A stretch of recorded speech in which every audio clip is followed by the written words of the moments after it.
이정우의 화끈한 배트는 오늘도 화염에 휩싸였습니다.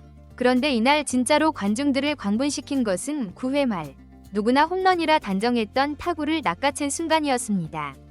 그 경이로운 활약상 지금 즉시 살펴보시죠. 8연승을 향한 자이언츠의 전진, 그 최종 관문만이 남아있습니다. 타자들의 천국이라 불리는 이곳 콜로라도 쿠어스 필드에서 한국 시간 6월 13일 자이언츠가 로키스를 맞아 시리즈 완전 재패에 도전합니다. 불타는 연승의 핵심, 그리고 오늘 시합의 핵심 인물은 단연 바람의 아들 이정우입니다.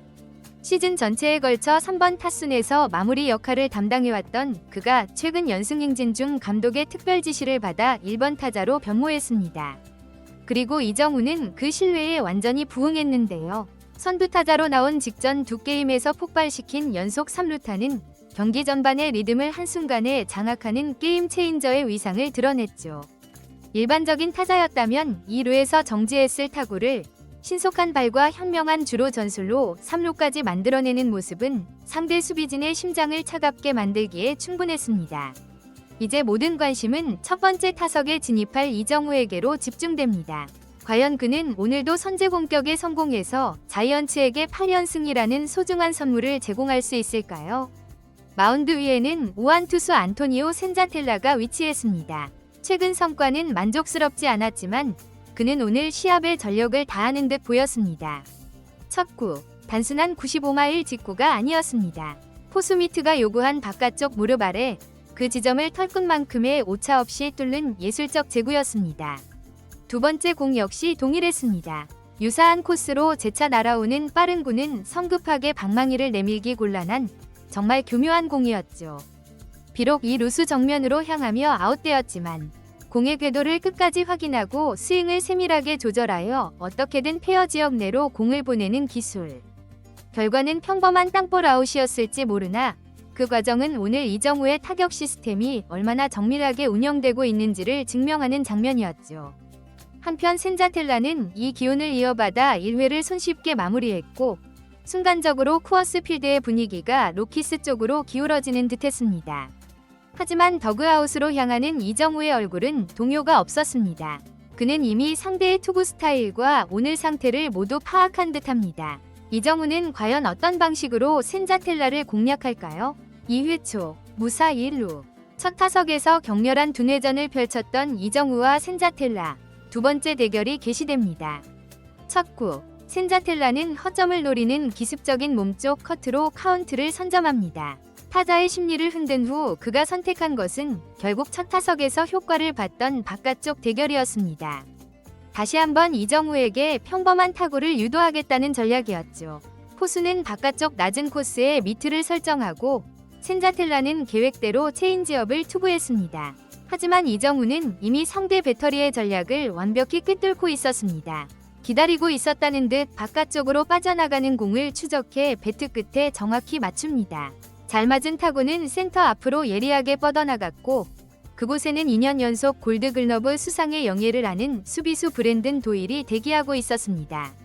도일이 몸을 던져 슬라이딩 캐치를 시도했지만 타구는 그의 글러브를 조롱하듯 툭 떨어집니다. 그 틈에 1루 주자는 3루까지.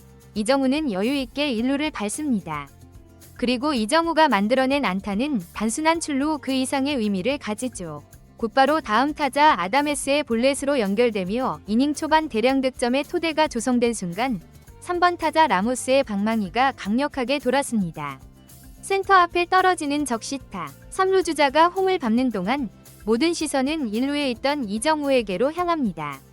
타격 순간 한순간의 망설임도 없이 스타트를 끊는 이정우는 이미 2루를 돌아 홈을 향해 질주하고 있었습니다. 해설위원은 이것이 단순히 다리만 빠르다고 가능한 플레이가 아니다 라고 언급했습니다. 투아웃 상황의 장점을 완벽히 인지하고 타격과 동시에 스타트하는 주로 감각과 판단력이 있었기에 가능했던 득점이라는 해석이었죠. 상대 중계 플레이가 채 완성되기도 전에 이정우는 여유있게 홈플레이트를 밟아버렸습니다. 지난 두 경기 연속 3루타를 터뜨리며 입증했던 폭발적인 스피드가 이번에는 팀의 추가점을 창조하는 결정적인 무기가 된 순간입니다. 컨택으로 출루하고 주루로 득점하는 것. 이것이 이정우가 왜 자이언츠 공격의 핵심인지를 다시 한번 증명하는 플레이였습니다. 스코어 4대 0으로 자이언츠가 경기의 주도권을 확보합니다. 하지만 이곳은 투수들의 지옥 쿠어스 필드, 4점차 5위는 결코 안전할 수 없는 점수차입니다. 예상대로 자이언츠 마운드는 심하게 흔들리며 매 이닝마다 위험을 초래했습니다. 자칫 경기 흐름이 바뀔 수 있었던 순간, 그러나 센터필드만큼은 난공불락의 요새와도 같았습니다. 바로 바람의 아들 이정우가 지키고 있는 센터필드였죠. 3회 말 장타가 될 만한 거대한 타구가 센터로 뻗어나갑니다. 하지만 이정우는 이미 타구 소리와 동시에 스타트를 끊었고 정확한 낙하 지점에서 여유롭게 공을 처리합니다. 이 플레이를 시작으로 이날 이정우는 센터로 향하는 모든 타구를 자신의 글러브 속으로 흡수했습니다. 그의 존재감은 안타 몇 개를 차단하는 수준을 넘어 위기 속에서 흔들리던 자이언츠 투수들에게 센터로만 보내면 안전하다는 절대적인 신뢰와 정신적 안정감을 제공하는 플레이였죠. 해설진은 이것이 단순한 플라이볼 처리가 아니다 라고 설명했습니다. 악명 높은 쿠어스 필드의 외야에서 완벽한 타구 판단과 신속한 발이 없었다면 2루타 혹은 3루타가 될지도 모를 위험한 타구들이 많았기 때문이죠. 안타와 득점, 그리고 철벽 수비까지 이미 경기에 엄청난 영향력을 행사한 이정후. 이제 상대 배터리는 그를 상대로 전면전을 회피하고 어떻게든 이정후만 억제해보자는 생존 전략을 가동하기 시작합니다. 그렇게 4회와 6회에 이어지는 두 번의 타석을 아쉽게 범타로 물러난 이정후입니다. 하지만 승부사의 진정한 가치는 중요할 때 나타나는 법이죠. 경기의 운명을 가를 8회 초, 팀이 가장 그를 필요로 하는 순간에 이정후가 다시 한번 타석에 진입합니다.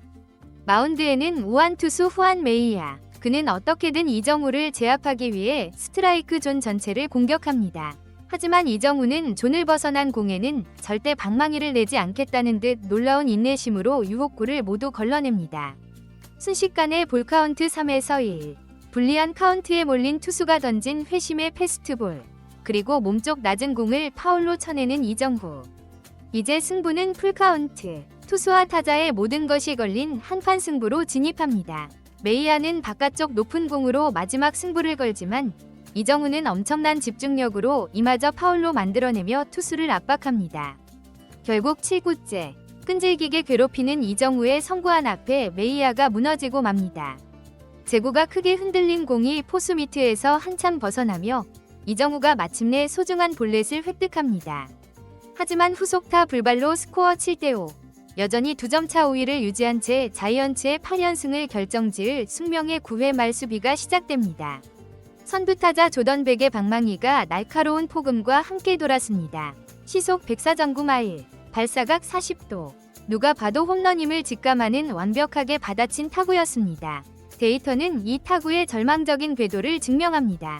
이 공은 쿠어스 필드를 제외한 메이저리그 29개 구장에서 모두 담장을 넘어가는 경기를 순식간에 뒤집을 만한 홈런성 초대형 타구였습니다. 하지만 그곳에는 바람의 아들 이정후가 있었죠. 엄청난 속도로 담장을 향해 질주하는 이정후. 그는 하늘을 향해 몸을 던지며 글러브를 뻗었고 홈런성 타구를 담장 앞에서 집어삼킵니다. 팀을 패배의 벼랑에서 구해낸 이정후의 명수비. 그것은 승리를 향한 그의 의지를 보여준 오늘 경기의 가장 강렬한 장면이었습니다. 비록 팀은 결국 역전패로 무릎을 꿇었지만 스코어보드의 숫자와 관계없이 이날 경기의 진정한 승자는 이정후였습니다. 오늘 경기장을 찾은 팬들은 아마 승리팀이 아닌 이정후의 이름을 기억할 테니까요.